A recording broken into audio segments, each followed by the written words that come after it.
if you're between 18 to 35, by now you should have realized life doesn't always go the way you imagine. Chances are you have questions about yourself, who you are, where you're going. Are you behind in time?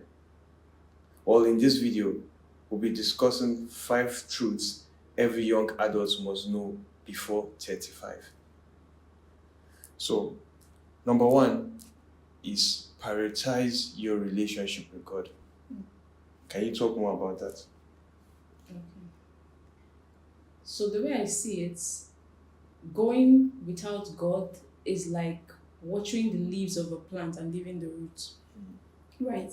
So that's why it's very important, because everything that you could possibly achieve, you could possibly do and gain in life comes from that relationship with God. Yeah. Right? Because He's the life-giving source. Right? Mhm. So your growth, your abundance, everything, your faith, your drive, the Yeah. success, the impact that you want to make, everything essentially comes from God. Yeah. So that's why you must prioritize that relationship, because that is the foundation for every other thing in your life. Yeah. Yeah, that's right. Building a solid foundation is truly important. You cannot build a 5-story building on nothing. You can't just build it on sand. It's going to sink. Remember the parable of the sower, right? Yeah, where he threw some seeds, some fell on the sandy ground, rocky, and some fell on tongues and all of that. Yeah. But the one that truly came out to become something was the one that fell on a good soil. Yeah. It went deep and found roots. So that's the same way. If you really want to go far in life, you have to build your relationship with God. You have to strengthen your relationship with God so that your roots can be formed in God. Because when life, as you go older, life is going to get difficult. That's just the truth of So if you want to be stabilized as you go forward, you have to have your roots founded in God. Your roots have to be solid in God. It's not an easy thing, but it's something that is doable. So if you're somewhere in life right now and you don't have a strong relationship with God, I would really like to encourage you at this point to take a personal decision to build your relationship with God, because your relationship with God would help you have a wider view about every other aspect of your life. Without God, you can still prosper, but the truth of the matter is you're not going to have peace of mind. Yeah. You're not going to have life is very spiritual. That's how I see it from my own point of view. I see life is very spiritual. And just imagine you being connected to the one who created the universe. Just imagine how much impactful that has been. For myself as a creative, I know how much my relationship with God has amplified my creativity. Most times, when you have like a creative block or maybe ideas are not flowing, and in a place of prayer, boom, something very inspirational comes. That's the power of having a relationship with God. This is just one of the many ways God really impacts your life. And the Bible says, seek ye first the kingdom of God and His righteousness, and every other thing will be added unto you. Yeah. When you seek God and His kingdom, one of the things is that you don't have to go around looking for all those things. Everything, the one who created you knows everything you need. Just like your parents at home, when they gave birth to you, they knew what was good for you and what was bad for you. Probably when you were a kid, your parents would put a lot of sugar in your tea and all of those things because they knew that was bad for you. They would probably give you healthy food, fruits and all those things because they knew that was essential to your growth. Same thing, when you are rooted with God, He would only provide the things that are necessary for your growth per season, per time. So the first point you must know is build your relationship with God. Yes. I think when you talk about it from a point of growth, but I also see it from a point of direction, right? So as human beings, we are here on earth, but our focus, or as far as we can see, is limited. Sure. Right? We don't know everything.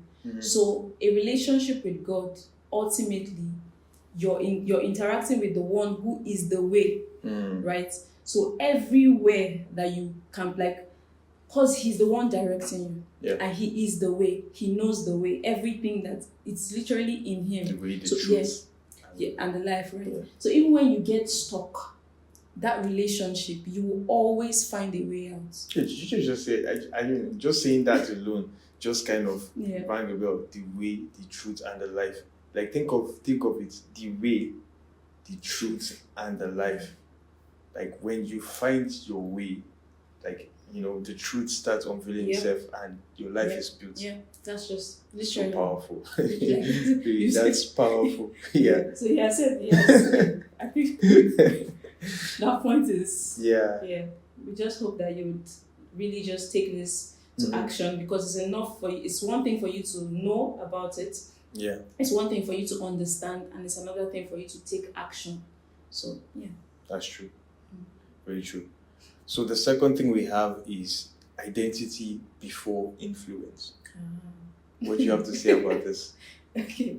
So I look at it from a point of you leading yourself first. Yeah. Before you can lead any other person. And that's where identity comes in. Yeah. You need to know who you are, your capabilities. You need to have certain values that help you stand as a person before you can begin to lead anyone. Like, I'll give you an example of something that happened this week, right? I think it was on Tuesday, early in the morning. I was praying in the living room. Yeah. And the point in the living room that I was praying is close to my brother's window from the outside balcony. So I see him come out, and I didn't even pay. I just continued doing what I was doing, and he did what he needed to do in the kitchen and went back into his room. Yeah. And it was the next morning that he was telling me that he didn't realize that after he saw me praying, he went back into his room and just knelt down. This was somebody that was sleeping, but came out to get water, and then he went back to his room to just pray, like knelt down. And he didn't know why he was doing that, but that's just an example, right? The influence. Yes. Yeah. I didn't even, he was there, but I was like, okay, me, I'm doing what I'm doing, and you can just, but it was just, I didn't force him to do it. He was even telling me the next morning without me realizing it. And that's just how it works. As a person, if you've come to a point where you have formed certain values that guide you, and people can see that this is the truth, like this is the truth, right? This is the way. I think I was sharing with you last week, a person, we're just having a conversation, and I was telling him that light doesn't call people to itself. Like, it's like, how do I put it? Light doesn't announce that, oh, I'm light, or you must come to me and pay me attention. Doesn't need to announce. Yes, light just shines, and people are attracted to the light, and that's the same thing. As a person, if you identify with light, identify with good values, automatically there's influence. People are, you may not even know that there's someone around you that is paying attention, and the person is aligning to the things that you're doing. Yeah, because they see that it's bringing results to your life, and that's just how it's. That's so powerful. That's so powerful. That example you shared is so powerful. It goes to show us how important influence is. And that's just a clear example of how, if you have your identity sorted out, you can be able to influence people the right way. I mean, there are negative influences, right? But then the positive influence always has like a magnetic pull. It always has a magnetic pull, because most times, just like how your brother said, he didn't think about it. Yeah. He just found himself going to pray. But like, if it's a negative influence, there's that aspect of your conscious, like that, oh, should I do this thing? Is it good for me? Is it, but since it's a good influence, he didn't have to think about it. He just found himself kneeling down to pray. So number 2 is your identity. Sort out your identity, and then you'll be able to influence others. Okay. Number 3, we have mistakes make you better. Mistakes make you better. I think this one here, we really have to take some time to really break this down. Because for me, I mean, I've been making content for quite some number of days now. And I think, funny enough, somebody a friend of mine was like, oh, I see your content. You're always talking about failure, mistakes and all of that. And I was laughing. I was laughing. That's so true. And the reason why I felt compelled to make those kind of things was because I felt like a lot of people, are in that position where they feel their mistakes define them, who they are. Rather, they are not taking a positive look at where the mistakes or what the mistakes are making. The mistakes they are making, or we all are making, makes us better, because the more faster you make mistakes, you learn and you move forward, right? Yeah. When you were a child, you probably did not know how to put your slippers the right way. You probably put your left foot on the right, like slippers and all that. And it took your parents like correcting you. No, put it this way, put it that way, for you to get it right. So that's the same thing. When you make a mistake, people correct you, or life itself corrects you. But if you're scared of making mistakes, or you're taking every mistake personal, you then create a resistance for yourself to move forward. Mistakes are there to mold you. They are there to shape you. When you make mistakes, oh, this is probably not what I need to do. I need to take another side. I need to look at things differently. So don't be scared of embracing mistakes. Take the mistakes that you make in life, learn from it, and move forward. Fail quickly, and you propel yourself to the right direction. Do you have anything to add to that? I think you've said it all. Yeah. The thing about mistakes is, I think we give there's an analogy where if you have yes, it was Apostle Femi Lazarus I was listening to, right? Sure. I think this week he said if you want to stretch something for it to go forward, Sure. you stretch it back. Yeah. Look at an arrow, like a bow and arrow. You draw it back first, then you release it. And that's the same thing with failure. A failure oftentimes would come and set you back. Wow. Right? You don't know, like, you were not expecting it, so it comes and it just shakes you. Right? But in that moment, if you actually take the things you need to learn from that experience, you realize that you would go farther than you could have even gone if you didn't make that mistake. Make that mistake, right? And that's just it. A mistake would come, and if you learn from it, you would make certain adjustments that would propel you even much further than you could have ever imagined. That's so true. And that's just the way I see it. Yeah, I reckon with what you just said, because even just thinking about my own personal life, I've made so many mistakes in terms of like trying different maybe career paths, like just trying different things, So those things I consider mistakes. Like they didn't just totally go away from my life. They're all there as lessons. And I think they have been very helpful in helping me understand how life works. And I feel like if I didn't go through that route, I probably would have not taken some, challenges seriously, or some situations seriously. But I think I needed to come to that point for me to realize, there are some adjustments I need to make. So that's the importance of what mistakes do to our life. I think just to share a relatable story. I don't know how but I'm sure a lot of people will be able to relate to it. The college I went to, they had A-level programs and they had foundation programs. But the A-levels was 2 years, the foundation was 1 year. But I started out doing the A-levels, right? And the first exam I wrote, for someone who has never failed any exam in her life up until that point, I was seeing U's and E's. I remember seeing that result and I broke down. Because I was like, what's this? What's going on?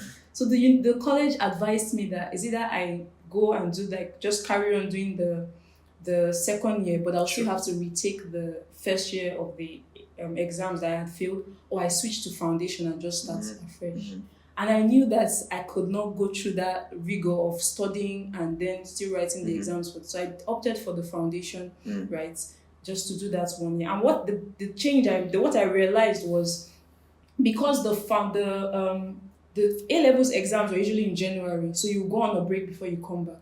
And for me, I think that didn't work for me. I would much rather just go through it, write the exam, and then go home and relax, right? And that was what the foundation program was offering me, right? So I took that, and I ended up the school I wanted to go to that I had in mind to attend. I ended up attending that even during my farm, because that just worked for me. Yeah. I was able to realize that, okay, see, I need to study so and so hours. So once I finish classes, I'm up in the library, and my friends would be like, let's go. And I said, no, let me just finish what I have to do first, right? So those were like the things I needed to make adjustments to. And once I made those adjustments, I ended up passing much more, right, and getting to the university that I had in mind. And that's just a relative. I don't know, there's some of you that will still be at that point where you're in university, you're still doing your education and all of that. It's just to make those adjustments. Once you fail or you've made a mistake, go back to the drawing board, make certain adjustments, and just go again.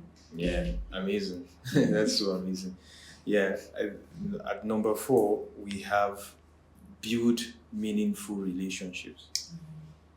Now, I would say this very clearly.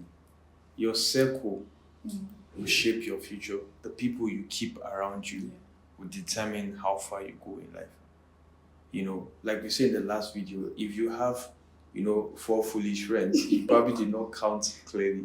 You're the fifth person, right? So you can't expect to walk with the wise and not become wise. Yeah. So when you surround yourself with wise people, what happens is you're already setting yourself for success, because there's no way you hang around people who are wise, successful, and they wouldn't pass off some of their traits on you. You know, just like how you said, you influence your brother to go pray. Same thing, right? If you're around people who have positive energy, mindset, and all of that, they will propel you to move forward. They will encourage you, even just by the atmosphere, the kind of things they do, and all of that. So it's important for you to build meaningful relationships. Relationships would take you further than where your own personal knowledge is, because we live in a world of men. If you don't have people around you, like meaningful people around you, I don't think you will be able to go far in life. You might go to some lengths, but hey, relationship is one of the things that can propel you further. So still, another example I would share is my brother that I just spoke about. He started going to the gym, and I think you may have met him. He's very sleazy. He's very slim. He's on the slim side, right? Yeah. But the first day we got to the gym, he didn't know what to do. Oh, really? Like, because I have a bit of experience, right? Just going to the gym, but that he was just, to me, I was just doing my own thing, and I can't really guide him, because what the 10 kg I'll carry, he can probably carry 20, but because I'm carrying 10, he may just want to stay with the 10. So I just let him, and the guys at the gym were looking at him like, what are you doing? Right? But now, I think that was like January. Now we're in April, and he goes to the gym to train with these guys. Wow. And you can see that I was looking at him, I said, you're bulking up. That's the thing. Like, he trains with, I think there are like 3 of them, right? So just by building that relationship and training with them, he's getting to a point where he's now becoming, because they're on the bigger side, right? He's becoming like them. Wow. Like physically, right? And that's the same thing. If you translate that now to whether it's your career, your spiritual work, or any business that you're possibly doing, the people that you have around you, right, determine how far you can go. Take, for instance, you're a CEO, and your team of people are just maybe mediocre or lackadaisical, right? They just don't want to go. You're limited, right? But if you have people who are energetic, driven, right? Once you cast a vision, they just take it and run with it. You see that business will go much more further than if you just have people that are not willing. That's amazing. So, number 4, build relationship. Not just any relationship, meaningful relationships that will help you move forward, and it will solve a lot of problems in your life. Advice, counsel, just even, especially if you need to have relationships for every area of your life. You need to have mentors. If you build relationship with mentors, is it for your financial aspect of your life, for your spiritual life, social life, every aspect of your life, I feel like it's necessary. So make sure you build valuable relationships, and it will help you build the future that you want for yourself. And then finally, the last one we have is time.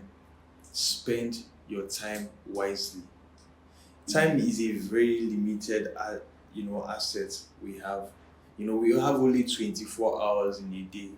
And now when you look at those 24 hours in a day, you probably are not spending all of those 24 hours doing productive things.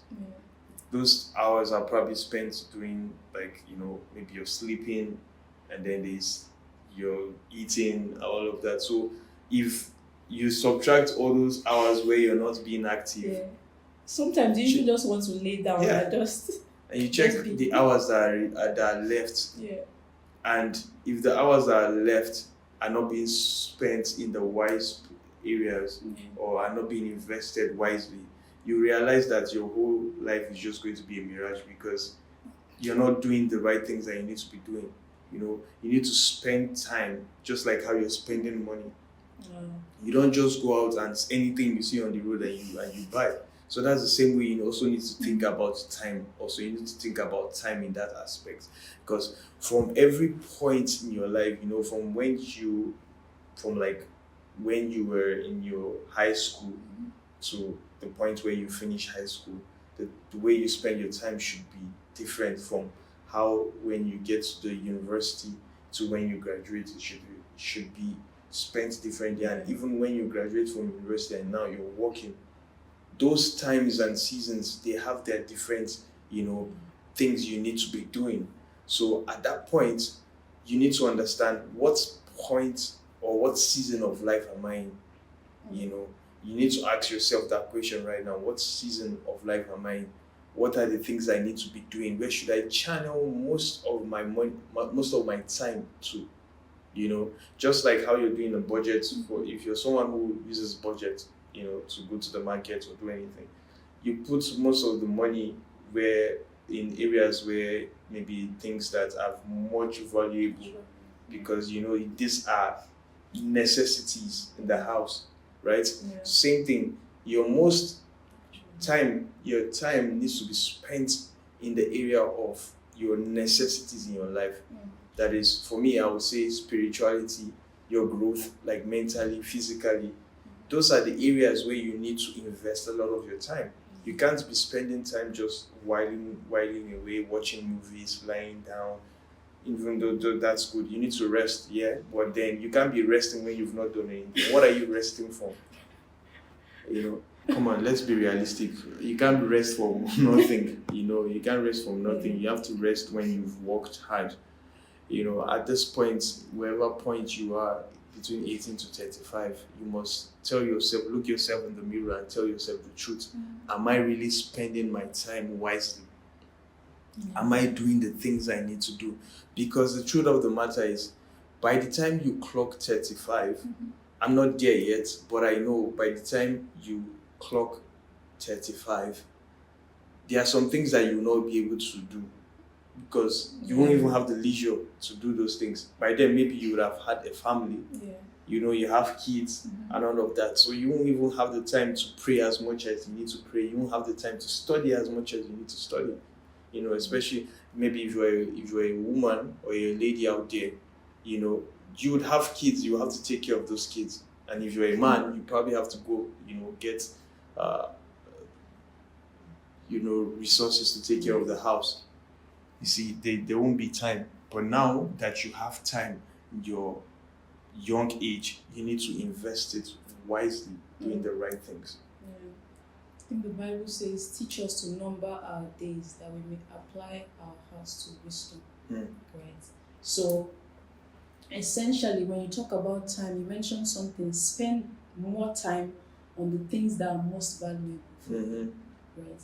And that is very important, because if you're spending a lot of time on things that they're not bringing, like almost I call it return on investment, right? You mentioned it's like the ROI. It's like time is like money. So how much what you invest in a particular period of your life determines the next level Sure. of your life. Sure. And same thing, seed time and harvest shall Yeah. never cease, right? Mm. As far as we are upon this Mm. earth. And that's the same thing. The amount of time that you have now at your liberty, as I don't know, maybe you're 18, 19, you don't have a lot of responsibility. Mhm. So use that time to sow into areas, right, that as you get older, you're returning to the investment that you have made. And Yeah. that's just how I see it. That's just what I would have to say, right? Just to elaborate what he said, spend that time on what is most valuable for you. And I also like to mention, when we talk about discerning times and the seasons of your life, right? Just to tie that to the fourth point that we made about building relationships, and this is something that I've had to learn, Sure. is that at certain times and seasons in your life, certain relationships may, for lack of a better word, fade away. Mhm. Now, it's not that those people are bad or you're bad. It's just that the time and the season for that relationship has passed. And for someone like me, it's a thing where I hold friendship so dear, right? So you sometimes you want to hold on like, oh, this is my friend. But please, once you have discerned that, see this relation, and you'll be able to, Yeah. because Yeah. the way you interact, like that connection is almost like Yeah. it's fading Fading away, away. right? And that's just it. It's not like anybody, like you can see the person and still, hello, hi, and all of that. Yeah. But it's just that season has passed. What you just said happens because of growth. Yeah. When you grow in life, you grow above some certain things. You don't wear the same clothes you were wearing 10 years ago because you've grown past that level. Same thing with your relationships with your friends and all of that. When you grow above a certain level, you cannot relate with other people because probably they don't share the same values with you Yeah. or mindsets, or just generally you guys don't see on the same terms anymore. Yeah. And it's okay. It's not something that anybody should take personal, right? It's just needed for you to move forward. So in order for you to protect your own integrity, protect your mindset, and put everything together for yourself to be able to excel, you just need to move forward and don't look backwards. So yeah, there you have it. 5 truths you must know as a young adult.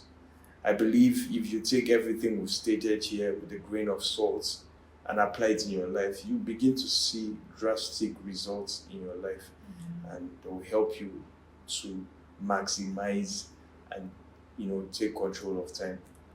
So see you next time. Thank you very much. Bye.